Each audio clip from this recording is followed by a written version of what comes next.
Navid, the form of Kusal Mendes at the moment, seems to be the form of his life. What has he actually done to, adjusted to the Australian conditions and started scoring? Can you just brief us on how he has turned into such a good form?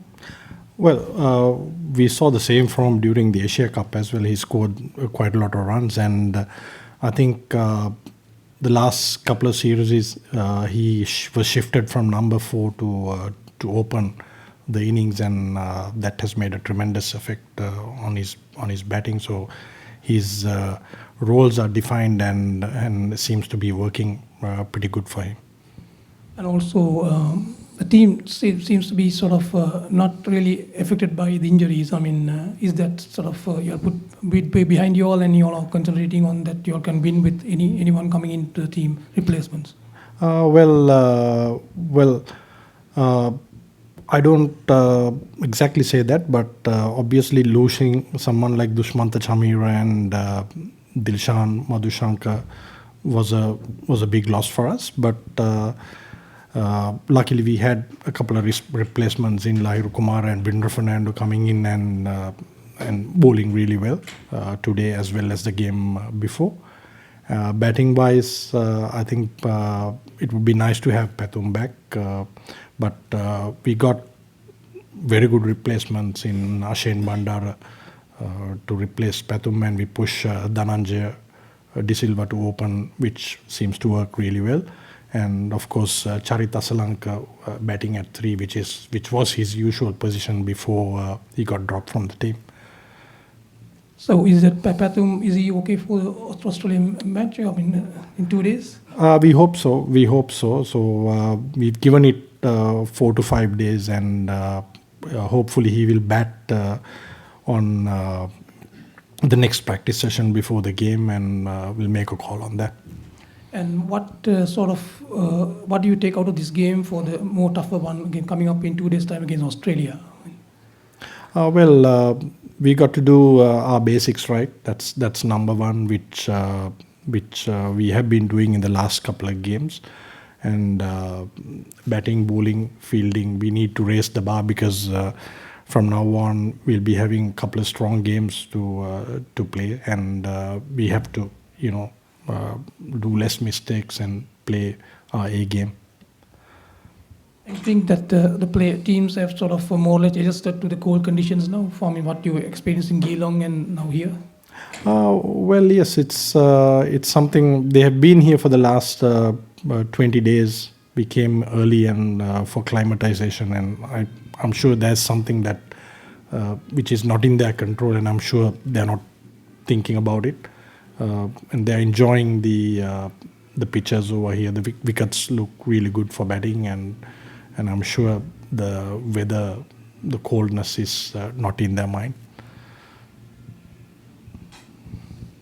Hi, congratulations. Thanks.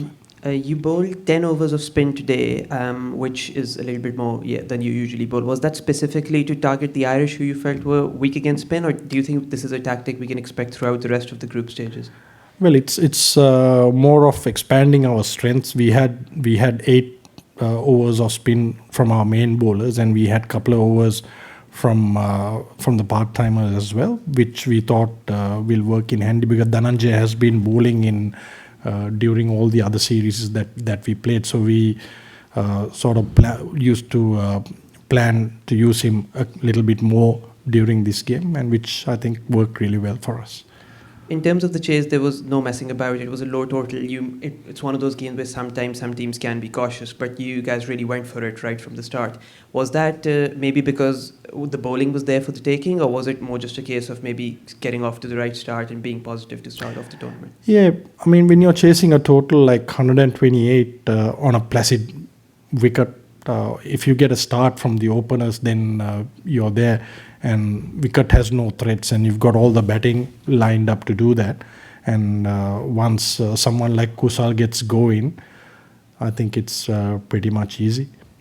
And the Irish captain just said that it was a sticky wicket slightly, but he did say it wasn't a big deal though. But you said it was placid. I just was it two-paced? Was it something that changed between the two innings? I'm just trying to get a read on it. It was slightly slow. Okay. that's the message I got from some of the boys over there. Said that wicket is slightly slower, but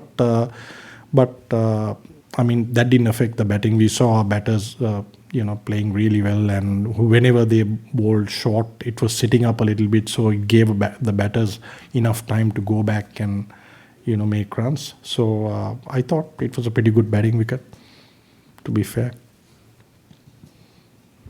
Thanks, everyone. We'll move on to the Zoom. Umesh, you can go ahead. Yeah, so my question is that Kusal Mendes is playing very brilliant today, and he was excellent today. Kusal is. So the match ended. Sri Lanka won by a massive margin. But as the tournament, the group stage will proceed ahead. So, am I audible? Yeah. Hello. Am I audible? Yes, we can hear you. You can continue.